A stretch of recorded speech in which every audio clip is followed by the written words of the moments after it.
And welcome. It's Monday, 1 o'clock. Welcome to the Deal Doctor live stream. I'm Don Phelan, and glad to see you back. Well, actually, you're seeing me. I'm not seeing you, but welcome back. It's an old joke that went, saxophonist is playing on the sidewalk in New York City. Tourist walks up and says, "How do you get to Carnegie Hall?"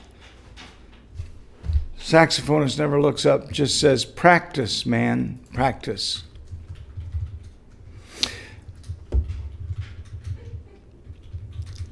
When you play football, basketball, dance, theater, anything, you practice, you rehearse, you run the plays over and over and over again so that you know where the quarterback goes, where the guard pulls, where the wide receiver breaks. You know what's going to happen in your football game, or in your dance performance, or whatever endeavor you're involved in. You practice. We don't see that in real estate. And let me make a case in point.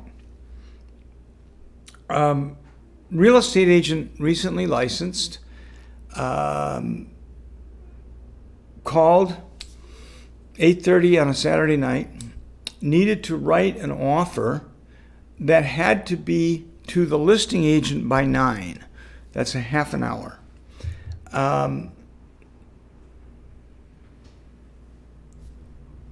And he had no idea where dot loop was, what was there, how to find the purchase agreements, or how to fill them out. And so he was turning to us for help, but it was too late to help him because there was no way that we could walk through a purchase agreement with his seller and get his seller's signature and get it over to the listing agent within a half an hour. And that caused me to think about my own career and how I started in this business and how a lot of agents started in the business. And back 30, 40 years ago, a lot of agents they had offices within the real estate building. And so they were rubbing elbows all day long with other agents. And they had resources there, experienced agents that they could talk to, get information from.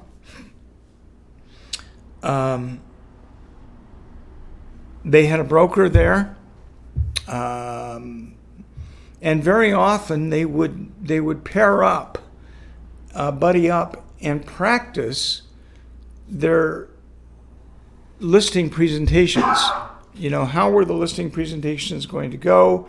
I know that when I went through Floyd Wickman, I had a buddy, and every single day we would work on the information that we learned from the Floyd Wickman program. Every day, 8:30 on the dot, we had our coffee cups in front of us, and we started role-playing a listing appointment. We filled out the listing appointment sheets, and we filled out purchase agreements, and we practiced over and over, even though we never had an appointment for a while. We practiced because we knew someday we would be in front of a client for a listing or to write an offer, and we wanted to be prepared. Vince Lombardi, legendary coach of the Packers, once said, luck is where preparation meets opportunity. I want you to think about that. If you prepare yourself, when you have that opportunity, you'll succeed. And it may seem as luck, but it's not. It's where your preparation collided with opportunity. So, I encourage you, all of you, whether you are new in the business or you've been in the business but maybe haven't used the forms that we currently use, maybe not as often as you did in the past, I encourage you to practice. When I go on a listing appointment or when I write a purchase agreement, I have most of the purchase agreement or listing contract filled out. I have all the forms filled out, no matter what I'm going to do, except for maybe the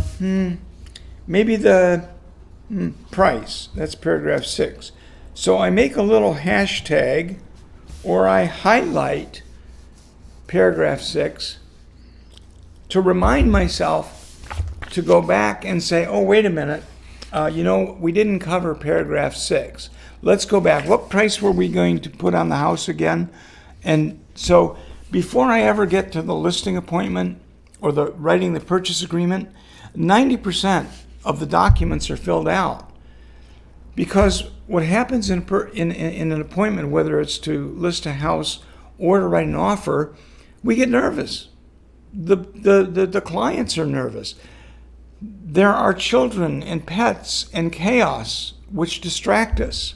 And the best way that we can stay on track is to, number one, know exactly everything that we need to fill out in order to get the listing or in order to complete the purchase agreement. And that takes practice. So I encourage you to get a buddy and practice. Take a listing off the MLS and say, okay, here we are. Today, we're going to fill out a listing contract for this property, or we're going to fill out a purchase agreement for this property, and then evaluate one another's work.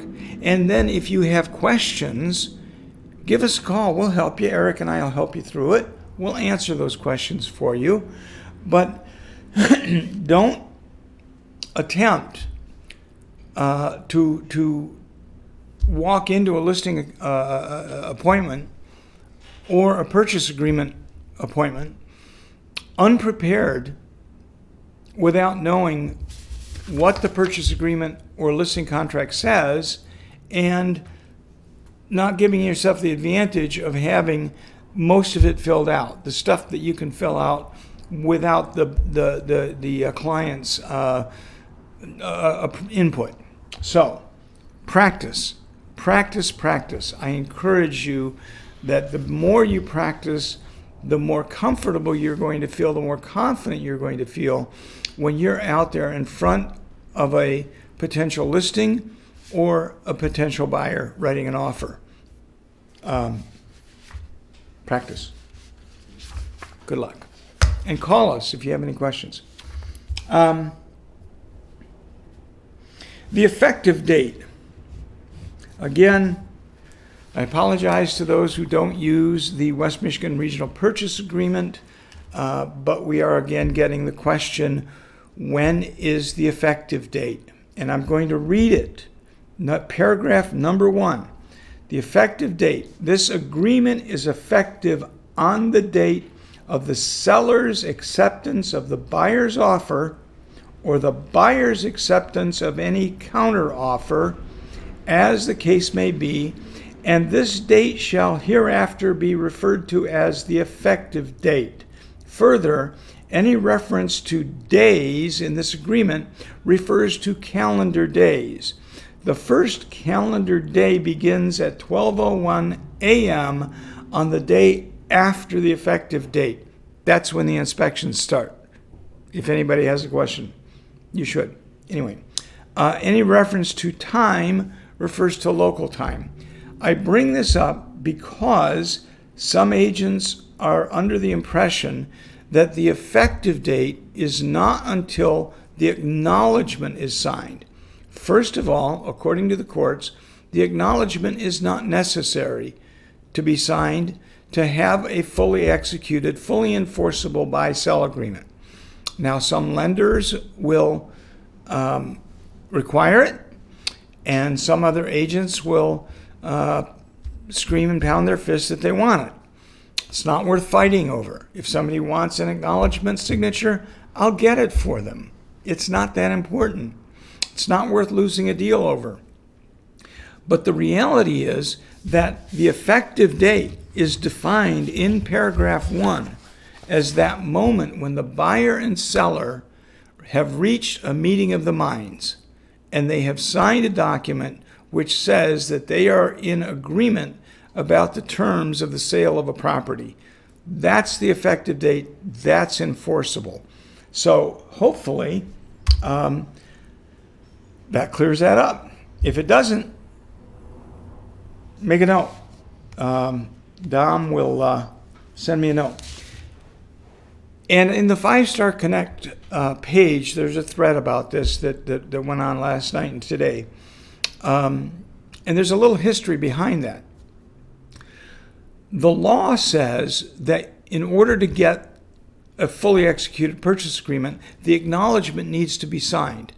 That goes way back to the horse and buggy days. That law goes way, way, way back, before electronic communication and so on.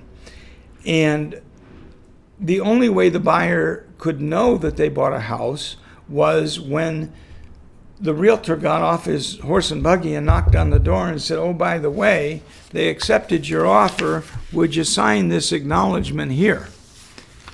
Obviously, a lot has changed. And the court has held that that acknowledgement occurs the moment that that agent, whichever agent it is who gets the signature, whether it's accepted as written or the counteroffer accepted accordingly, delivers the message, delivers that offer back to the other agent. That acknowledgement by law, by the court precedent, establishes acknowledgement. Now again, I said some lenders are going to require that you get an acknowledgement. Some agents are going to get upset. It's not worth fighting over. Get the acknowledgement, cash a check, do a happy dance, grill some steaks, let it be. Okay? That's my thought. We also had a question come up about contingencies. Specifically, paragraph 9 in the purchase agreement. When you check paragraph 9, box number 3, the one down at the bottom, that says that this offer is contingent upon the sale and closing of the underlying property. I want to read it to you because it's very important. This offer is contingent upon the sale and closing. It is contingent upon the execution of a binding agreement and the closing of a sale or exchange of the buyer's property located at wherever they live now, on or before some date. The on or before some date is not an end date to the contract. It is an out for the buyer. If the buyer doesn't get their house sold by that period of time, it doesn't mean that they still don't have a right to this contract. The end date of this contract determines that. But if they don't get it sold by, let's say, September 15th, the buyer has the right to bail out on the contract, just so you're aware. Seller will have the right to continue to market the property until buyer enters into a binding agreement. What's a binding agreement? Well, a binding agreement is not an underlying offer that is also subject to the sale and closing of a property. It is one that is either non-contingent or it is contingent upon the sale only. So again, be very careful when you get an underlying offer that is subject to the sale and closing. That doesn't make your offer binding. It doesn't make that offer binding. It doesn't make your offer on the property that you've submitted an offer on binding either. It's not until you have a sale on those underlying properties, and there may be a domino, 3, 4, 5 of them, that you have to review in order to determine that you have a binding agreement, and at that moment, when you deliver that binding agreement to that seller, the house, the subject house, the top house, will become pending, needs to go pending. It is considered sold at that point. Okay? So up until that point, you have every right as a listing agent for the subject house to market that house as much as you want. And you can accept any offer, an offer that's less, an offer that's higher. You don't have to consult that buyer who has submitted an offer. They have absolutely no bearing, no power, unless in your language you give them the right of first refusal. For example, if you give them 48 hours, that buyer that has submitted an offer, the first one, if you give them 48 hours to remove the contingency if another offer comes in, then that's a right of first refusal. Under the MLS rules, WMLAR and GRAR and GCAR, under all of them, it has to go either active, contingent, or pending. I believe that GRAR is pending, WMLAR and GCAR are active, contingent. Again, Kim Anderson, if I'm wrong on that, on GCAR, let me know. But I'm certain on WMLAR that's the case. So, again, if you give the first buyer an option to preempt another offer, that property can no longer be active according to the multiple listing rules because it's no longer a level playing field. Let's pretend, for example, that the first offer was for $200,000 once they sold their house. Along comes, but they had 48 hours to remove the contingency if another offer comes along. Another offer comes along, guess what? That's $250,000 cash. No appraisal, no inspections.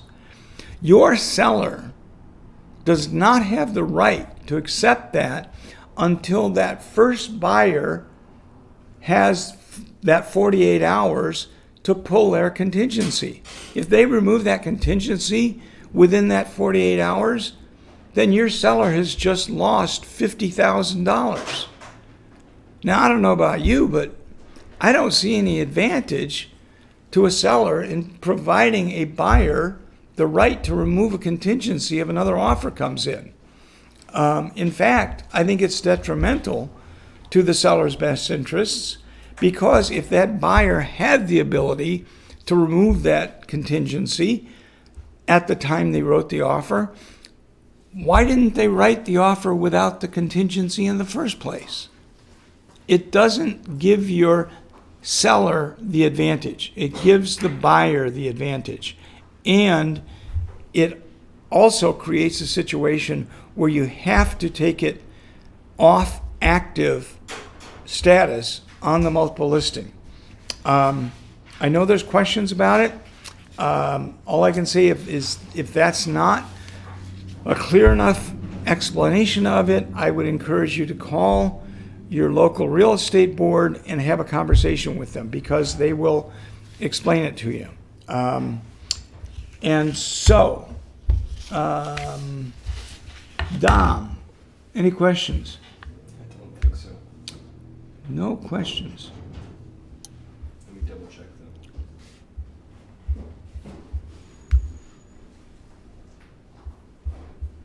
I don't think so. I'm sorry? There are none. There are none. Okay. So, no questions. Let's talk about fixtures and improvements. We will talk just a little bit more. Fixtures and improvements. I love fixtures and improvements. Never make assumptions about fixtures and improvements. We had another situation recently where a seller removed something that appeared to be affixed to the property, permanently affixed to the property. I don't know if it was or it wasn't. I'll assume that our agent is correct in that it was and should have remained with the property. But when the buyers got there, it was gone. I don't know what it was, chandelier, lighting, I don't know. The point is that if you ever have any questions, hot tubs are a great example. If you ever have any question about whether something is going to remain with the property, always include it in the purchase agreement. Spell it out. Write it in the other, in the other conditions or in the also includes portion. If you're a seller and those big heavy shelves that you made or that your grandpa made for you and you want to keep them, if those are important to you and you intend to move them, then spell it out in the purchase agreement, not just on the listing contract, but in the purchase agreement, that those items are going to remain with the property.